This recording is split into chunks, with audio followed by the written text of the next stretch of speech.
Welcome to Fifth Scale Global Racing Network. I'm Big Kev, and man, we've got a good show on tap today. We got a representative from DLMRA, our sanctioning body for the races we attend, Mr. Mike Ottinger. Everybody sit back and have fun.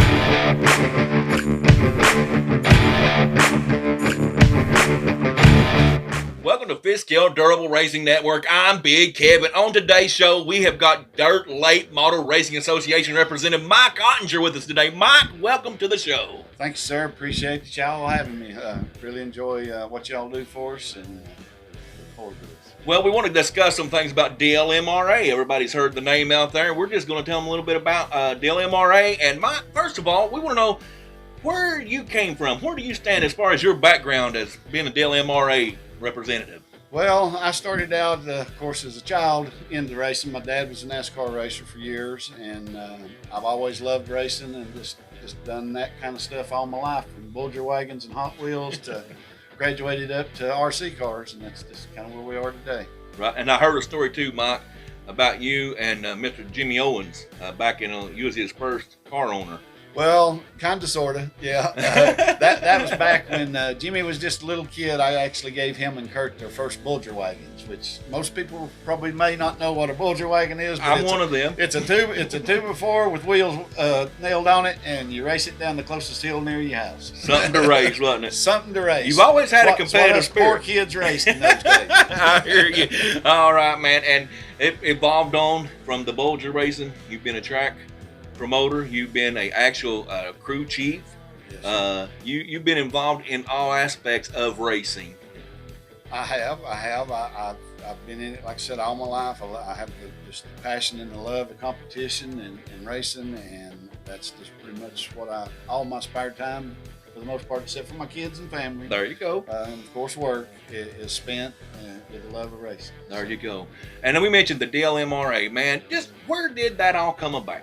That came around back when, as the years progressed, all the racing I had done previously had different organizations that governed what you raced with, the specifications for the cars. And I got into 8-scale racing thanks to you guys.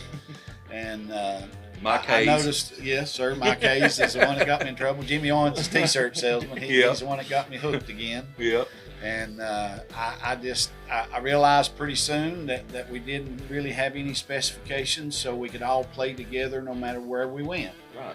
And of course, I'm a firm believer in unity is strength, and if we stick together and have some good specifications, we can all play together, and that's what it's all about. That's exactly right, Mike. And I tell you what, you have been a big advocate and helped growth in the sport itself. I mean, not only just RC racing in general.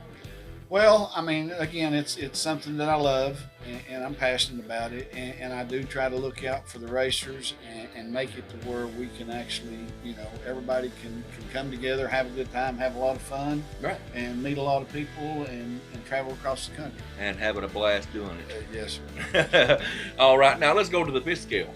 Let's see what we got going on and how that it all came about and led you into the fifth scale. Yes, sir. Like I said, we already had the DLMRA established because of the 8-scale world. Yes, sir. And I kind of had a good idea of how to do things. So we looked at the 5th scale and I didn't see any structure, so to speak, or specifications between everybody. So I just tried to look at, see what was out there, what people were doing, and I tried to create something that was going to be where we'd all be on the same page with the 5th scales also. Right, and it wasn't just you yourself doing this, right? No. We had, I'm a fact finder and an information gatherer. I try to gather all my information from, every source I can.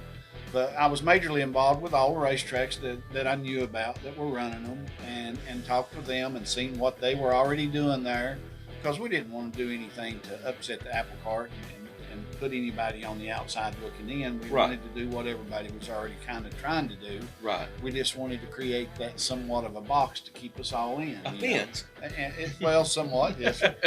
So that's where we went with that, and it seems to have worked real well, because so far, for what we're seeing, 5th scale has come a long ways in the last several years.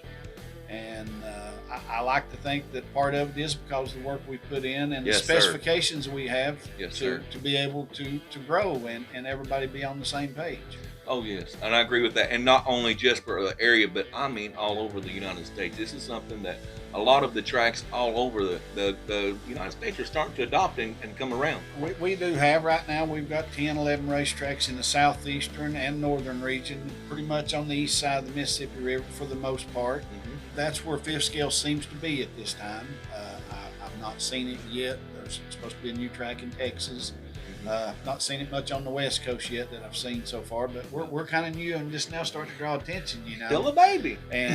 But what we've done, you know, we've had the Crown Jewel Series, you know, this past year for the first time, and that's been wonderful. We've had 100+ racers at every race, and you know, we travel from way up in Ohio to all the way down to Louisiana. That's right. And you know, everybody's on the same page. That's right. So that's why we're getting, you know, 100 racers at these, you know, these major events. And that's year one. Yes, sir.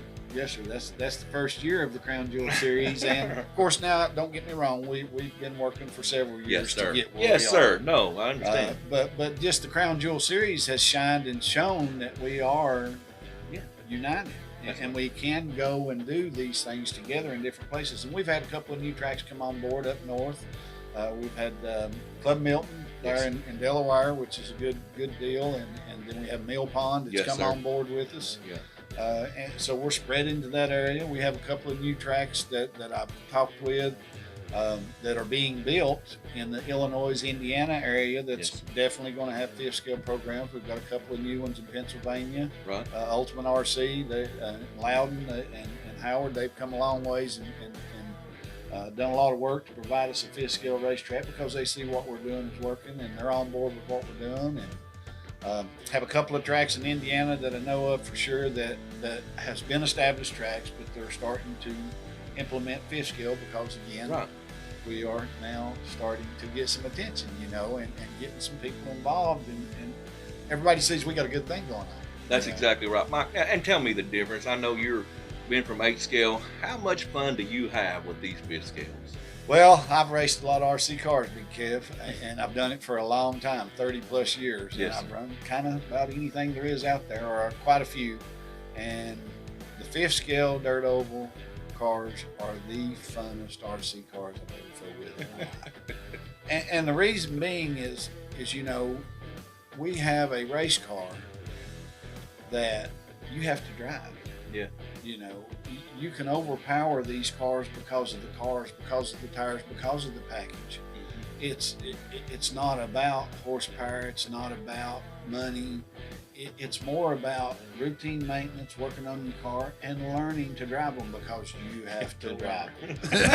And that's what's great about it. That's exactly right. Well, getting back to DLMRA, what is the goal? The goal is to have, you know, good, close, clean, competitive, economical racing. Right.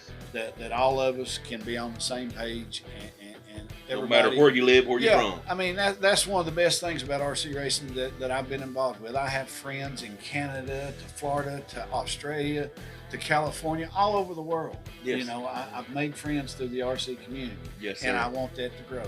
And I want us to be able to meet new people, see new places, and enjoy, you know, good times. We certainly appreciate you, Mike, for what you do for fifth scale racing and the fifth scale dirt oval racing network itself.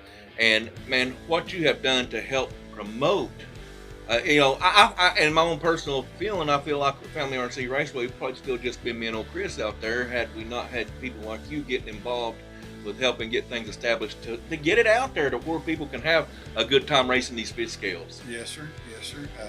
And I appreciate you guys. I do have some people to thank for this. Yes, sir. And Chris Payne and Kevin Payne is definitely part of that because they introduced me back to RC racing. I actually had a bad experience with RC racing and quit for 5 years. I got too serious about it. Right. And these are toy cars. This is a hobby, but we are competitors. That's right. So, but we do need to keep focused that it is a toy car and a hobby. But Chris Payne and Kevin Payne helped me get back into it, and I'll always be indebted to you guys for that. Josh Myers, got to thank him for the Crown Jewel Series. That's actually bringing our community together on a more large scale. Right. And you know, all the racetracks, you know, they are the ones that makes this work. That's right. And I have to really give a shout out to them because they all have been very understanding, and you know, each place in each area in the country kind of has their own thoughts and their own ways of doing things. And that's what I've done with the DLMRA is I've left it to where I don't create rules. Right. I try to create specifications for the classes so we can all play together. Right. Other racetracks, you know, the racetracks offer multiple classes. Some of them can be outside our box. Right. But these racetracks, you know, actually partake in what we do, and we've got 10 or 11 of them. I'm not going to name them all. I understand. But I appreciate all of them, and I look forward to the new ones coming on board. And you got to look at the racers too. We've got a lot of racers, like you say, showing up at these events. Like you just said, over 100+ racers at each event, so they're buying into what's going on too. They appear to be, yes, sir, and I've really got to thank them because you know, racers we're like children. I'm one of them. Me too. We have to. I'm the biggest baby. We have to be managed. Yeah. I'm Chris's biggest baby. Now he has to keep me changed at the track all the time. And I really appreciate the racers for actually believing in what we have. Yes, sir. Partaking in what we have, and continuing to tell their friends and get more people involved. That's right. It's you know, without the racers, we're not doing this at all. That's it. If we're showing people we're having a good time, and we really are having a good time, guess what? That makes them want to have a good time too, don't it? Yes, sir. Yes, sir. Yes, sir. Well, Mike, I can't thank you enough for being with us here on the show today, Fiskett Racing Network, man. And we just thank you for what you do and everything you've done to promote this hobby. And man, we're looking forward to 2020. Thank you guys. We really appreciate what you guys do. You all have took it to the next notch with the Dirt Oval Racing Network. I mean, it's absolutely wonderful. Now, again, I've been involved in RC for a long time. Well, we appreciate you. I've not seen anybody step up to the plate and do what you guys do, and it's very special. Well, we do thank you. Been a part of it. Well, we thank you, and we thank you for being part of it. Thank you. Mike Ottinger, Old Dirt Late Model Racing Association. He's the man. Thanks for the info, Mike. Man, what a good day it was here at the Fiskett Racing Network in the studio. Appreciate him being along with us for the ride. Hey, it's so Big Kev. We're going to see him at the track. They are giants among us, men of steel, men of might, legends, villains. There are rockets, gassers, and throttle smashers.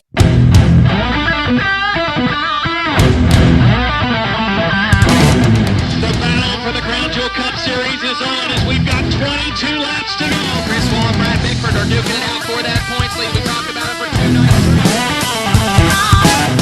Crown Jewel Cup, presented by Dork Graphics.